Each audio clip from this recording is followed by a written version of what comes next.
What moment made you say yep, I'm definitely dead, but survived with no major injuries? Not me, but my mom before I was born. She was riding in a convertible with a friend of hers. They came to an intersection and the friend wasn't paying attention and lost control of the vehicle. There was a big rig going through the intersection and they went right under the trailer. My mom ducked. The driver didn't not. Driver was decapitated. My mom was lucky and only ended up with a scalp full of glass and some serious psychological trauma. She had to get over 200 stitches in her scalp but nothing else significant. I think about it all the time and think how close I came to never being born at all.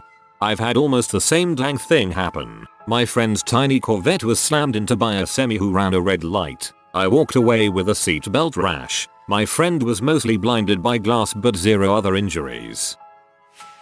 I was a senior in high school, and the student club I was in organized an unofficial beach trip towards the end of the year. No teachers or official permission, leaving me and a few other seniors in charge of supervising everything. After a couple hours worth of fun, one of the other students came running up to me and said that 3 of the younger members of the club had been swept out by a riptide and couldn't get back towards the shore. Me and 2 other of the older students, all experienced swimmers, immediately went to go help them. My friends got 2 of the 3 kids in trouble and started guiding them parallel to the shore to get them out of the current. But the guy I went for was panicking, barely staying above the water, and started dragging me. I yelled for people to get a lifeguard and tried to keep both of us afloat. But after a few minutes, maybe 5, maybe 10, it felt like forever. I was getting exhausted, having trouble keeping both of us above the water, and I couldn't see anyone coming to the rescue. I started getting big mouthfuls of water and my leg muscles were starting to cramp up,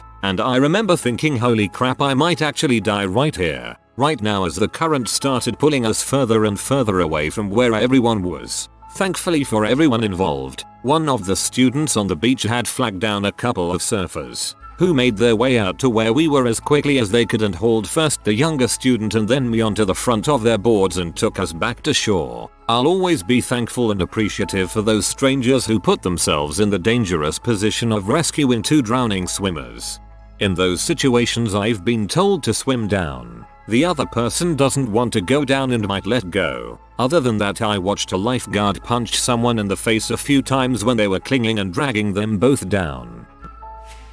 I was at the end of a 2-hour journey about 10 minutes from home. Pretty rural, and I was probably complacent because I took that road every day. I took a bend at 40 miles per hour. Legal limit was 60 miles per hour, so wasn't breaking any speeding rules, which I've done many times before. Probably faster, which looking back was really reckless. I didn't see until it was too late that a car had spun out on the other side of the corner and another car had pulled up to help. I slammed on, but I wasn't going to stop in time before hitting the cars pulled up crashed. I was hurtling straight towards the other cars and people who were stood in the road from the other crash. It was like time slowed down and I was at a crossroads. In my mind I had 3 choices. Continue on my path and hit the other cars and people. Veer to the right and go into a field, but there was oncoming traffic and there was a chance I'd hit them, or veer to the left and fly into a wooded area. I chose the last option. And in that moment I knew the chances of me surviving or not being seriously injured after a 40 mile per hour head-on collision to a tree in a 10-year-old Ford Ka was pretty slim.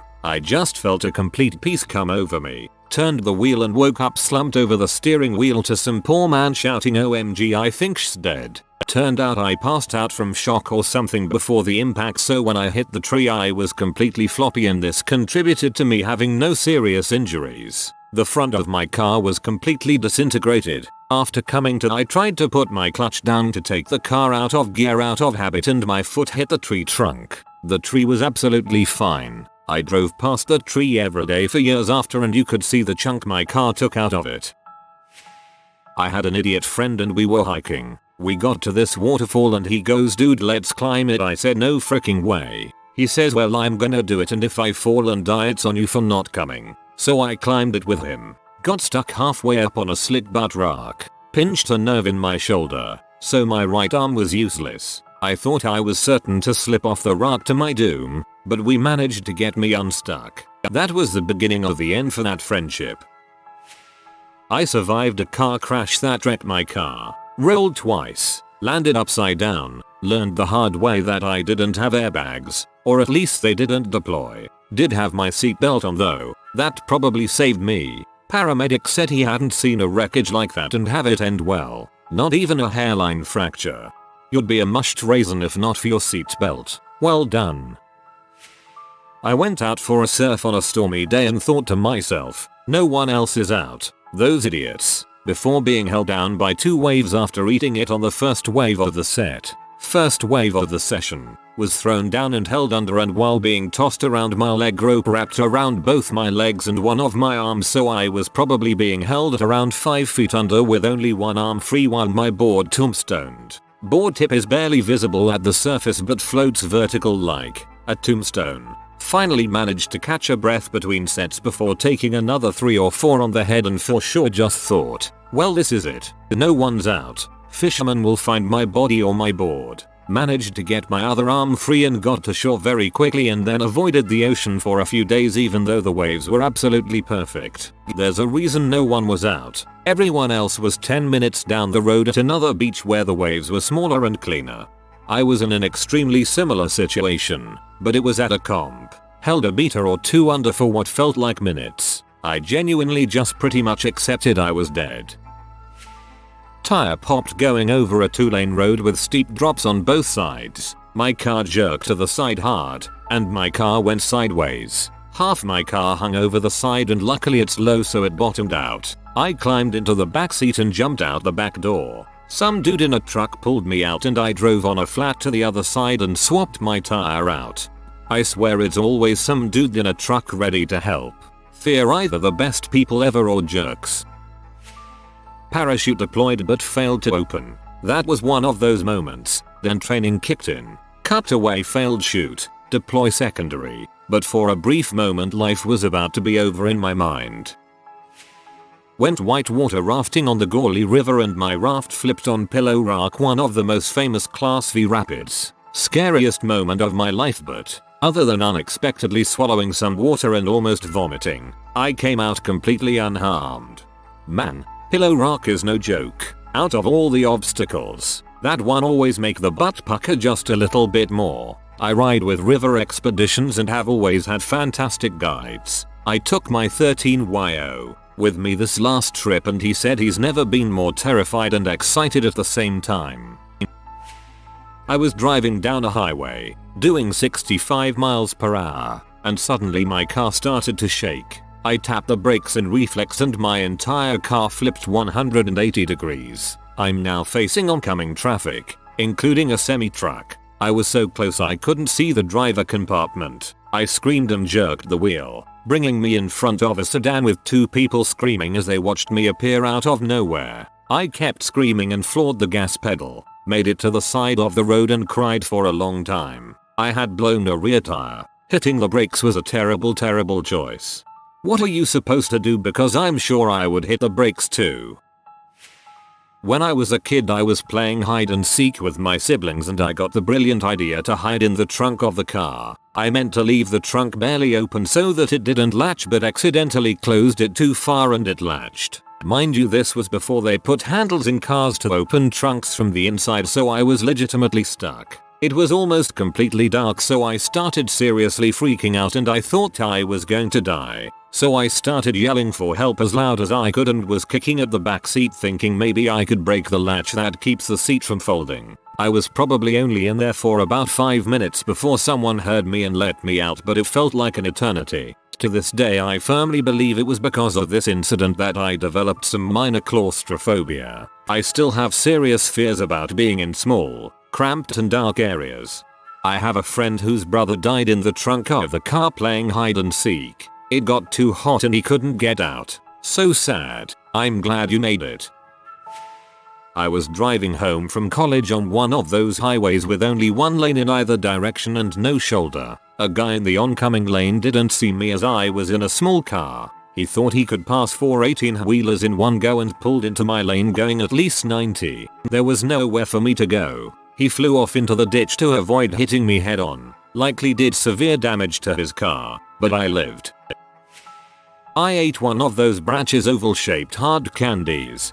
Think they were called sparklets. At home alone when I was 6. Got stuck in my throat. I stood there in shock for a few seconds as I started to realize I couldn't breathe.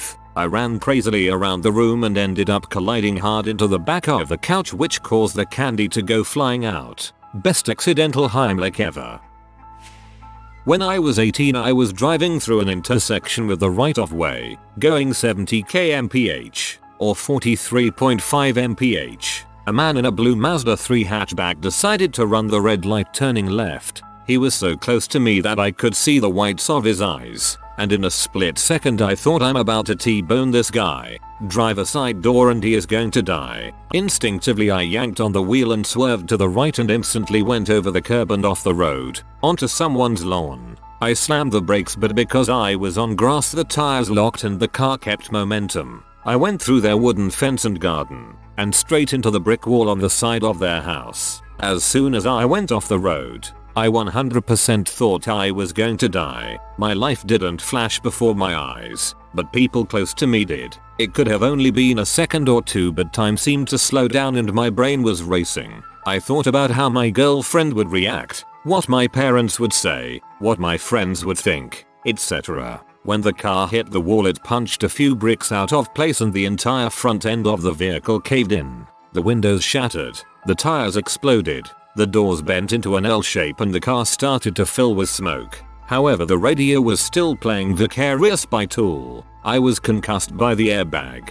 broke my nose, jaw, 2 fingers, had whiplash and my left knee was dislocated. I was in shock and couldn't believe that what just happened was real, and so I just sat there kinda freaking out. A group of parents from a birthday party across the street saw what happened and ran to the car and pulled me from it as they thought it was about to catch fire. The man in the Mazda 3 drove away. If it wasn't for the testimony of those parents who told the police they witnessed the man run the intersection and that I didn't do anything wrong, I would have been completely liable for all of the property damage, and additionally insurance would not have replaced the vehicle as it would have been deemed at fault. I am glad nobody else got hurt. Fell asleep driving through the night with my brothers. They were supposed to stay awake and help me stay awake, but were out cold. I woke up as the right front tire kissed the gravel on the side of the highway, ripped the wheel to the left, and managed only to spin out. Weird thing was, while it was happening, I was crystal clear, fully focused, and totally in control, as if time had slowed down, but thinking that we were all dead. Power napping works. Pull over, set your alarm for 15-20 minutes and sleep. It's a full reset on your brain. The hood on my car came open at 60 on the highway and completely blocked my sights in heavy traffic. I panicked and jerked the wheel a little bit, which caused me to fishtail a little bit. I crap you not. My driver's education teacher's words from 5 years prior rang in my head to lean down and look through the space at the bottom of the hood. I pulled over and used some wire I found in the trunk to keep the hood closed. Anytime you close your hood, make sure it latches securely by pulling on the hood like you're trying to lift the front of the car off the ground. I was driving on the turnpike in my Mazda 3 in the hard rain. It was 3 lanes and I was in the left lane doing 55. And then I hit standing water and hydroplaned. I did a full 360 spin across all 3 lanes of traffic and ended up in the shoulder stopped. I didn't hit anyone or anything. No one hit me, and one car was so scared with me they also pulled over, but didn't check on me. To this day I'm still a bit scared in the rain. I've done nearly the exact same thing in a 3, except it went from right lane to the left lane, to the shoulder, and I did bounce off the guardrail, so needed to repair that part. But I hit water, did a 360 across 3 lanes of traffic with no one else nearby. When both the stewardess and pilot at different times came on the loudspeaker of the plane saying they are doing their best to land safely, then seeing the fire engines and other emergency vehicles on the runway waiting for us. The plane landed fine, but as it was going for the landing a weird calm came over me because I knew I wasn't going to make it, and that was fine. A really bad flash fire at work where I jumped into a pit to get away from the heat. I saw the flames roll right over top of the pit. I thought for sure I was going to die. I got some wicked 3rd-degree burns, but I lived. I was drunk and running in the woods when bam, barbed wire fence straight to the throat. The last thing I remember, I couldn't breathe and was passing out and there was blood squirting from my neck. Woke up an hour later and walked home looking like a murder victim. My dad once took some barbed wire to the throat too. It happened before I was born and I can't remember all the details. But I do remember my mom recounting how he showed back up at the house with blood running down his body. Mom couldn't handle it and left the room. To be fair, she was only like 18 at the time. Thankfully, her mom was around and leapt in to help. My friend put me in a fold-out couch when we were 12. Unaware of how to get me back out because of the weight and pressure on me, I started to panic and scream, making it worse. He cut me out of the center of it like a burrito C-section. My friend's stepfather was an extremely abusive drill instructor. The beating he took was terrible. But that's my story. Emergency C-section from a fold-up couch. That's tough, cause he knew he was gonna get it but still got you out. Sounds like a good dude.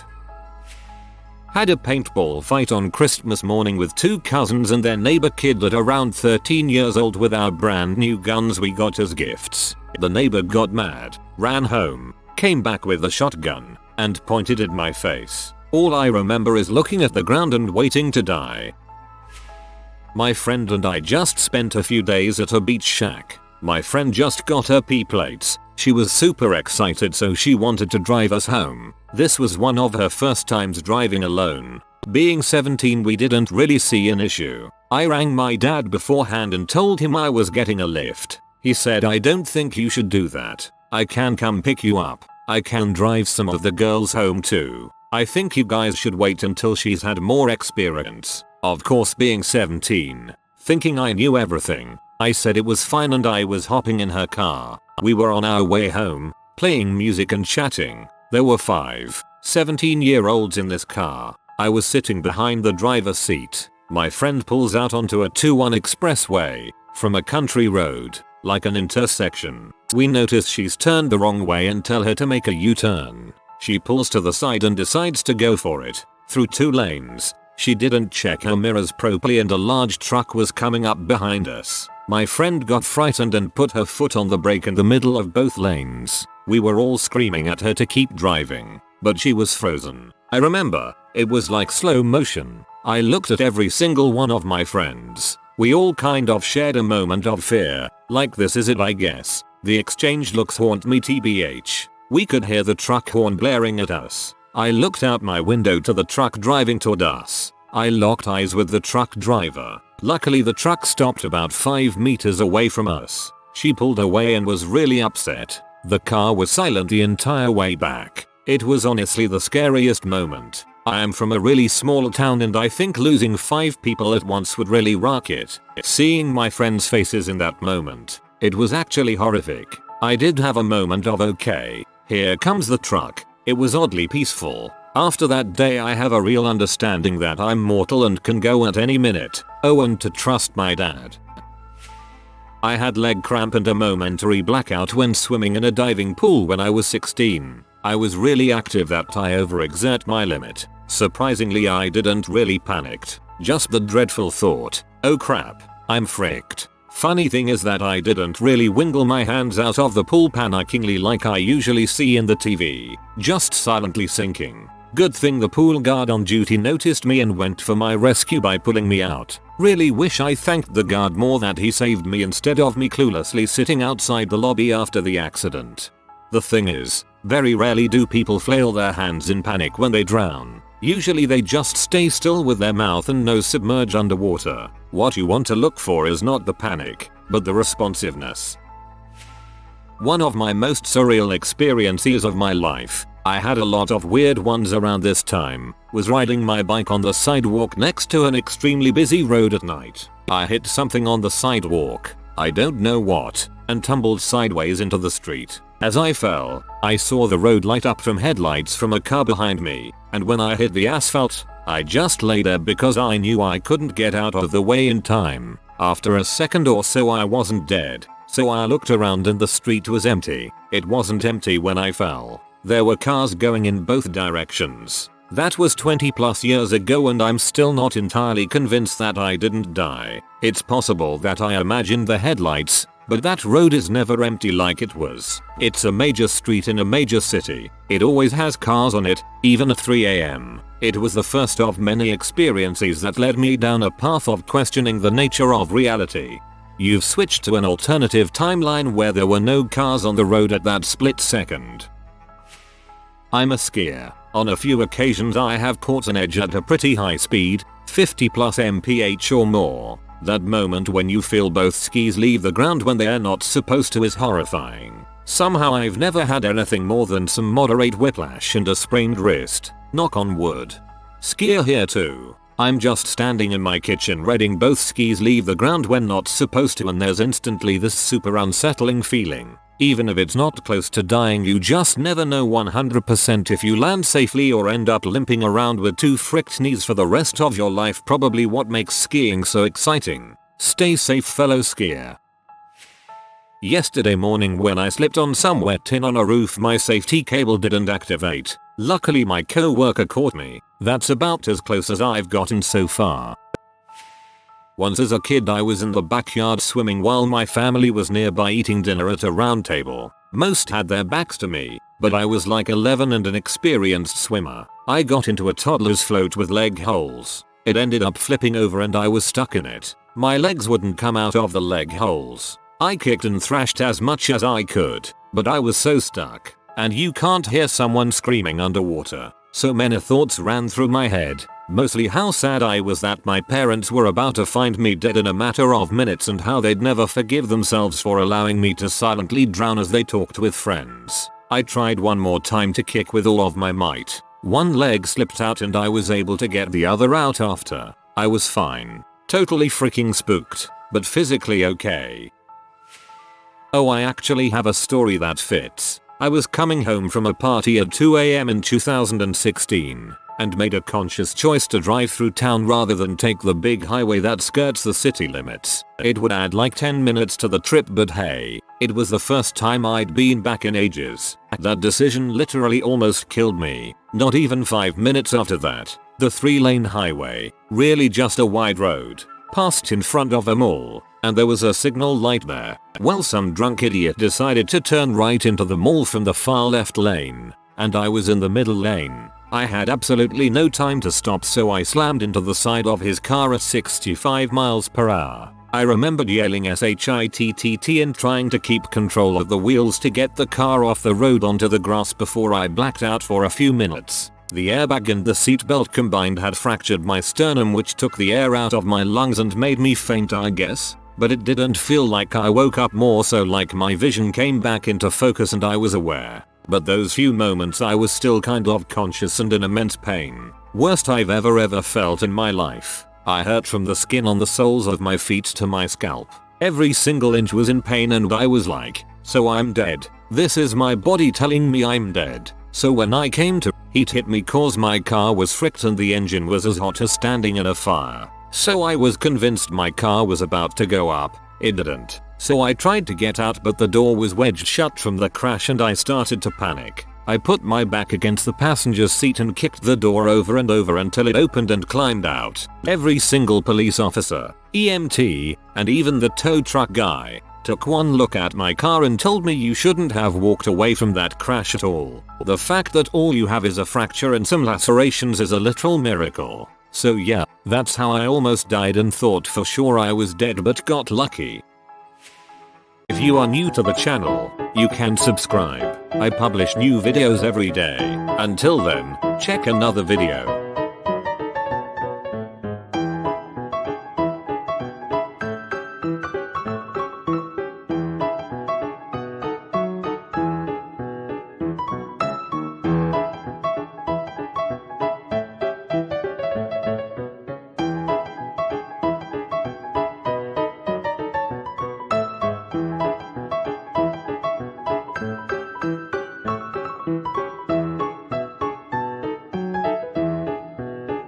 Bye for now.